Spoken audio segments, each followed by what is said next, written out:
first point to note is that for us to be able to successfully succeed, and I just want to go back to the statement that I made earlier, we must accept that we have to first and foremost design a social contract with our people that best fits our particular circumstance, and to acknowledge that standard democracy in a time of growing nationalism and ethnic tensions, we need to be able to look at that from a different angle. And that's why we're saying, for example, democracy first past the post in Kenya has proved to be not only not unsuccessful, but unsustainable. And that is why we're trying to engage each other to see how we can come up with a social contract that always allows for inclusivity, so that there are no groups or regions that feel left out. That social political stability is fundamental for us to grow a sustainable development path, or a sustainable economic path with sustainable and progressive growth. And if you look at some of the crises that you're seeing emerging in different parts of the country, is that we looked at their economies, but once the political factors kicked in, they're struggling.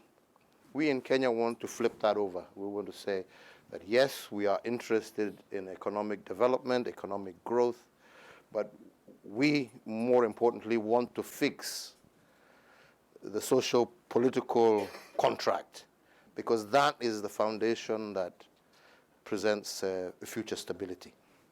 So our key focus, number one, is that. And that's why we're also saying we want to now begin engaging the world on that basis. That is why we're saying there was a time, especially when our countries were being founded, where the American principle and love for freedom and democracy saw you grant a lot of support to those of us who were struggling and fighting against colonialism and for our independence.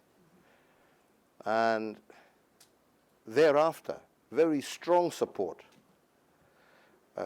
for our economic agenda. A lot of the companies that first set foot in independent Africa were largely American companies that saw themselves, coming through.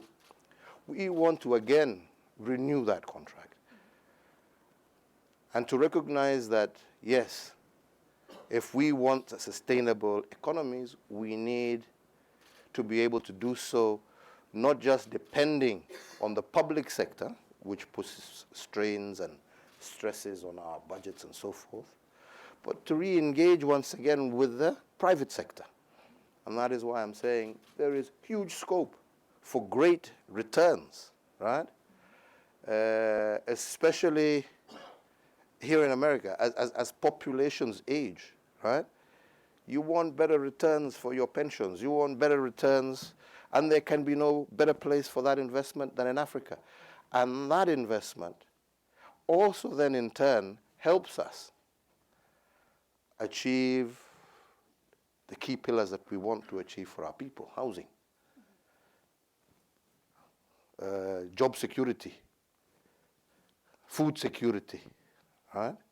And health for a younger, growing population that also serves as a humongous market opportunity for American goods and services. That is your new growth horizon.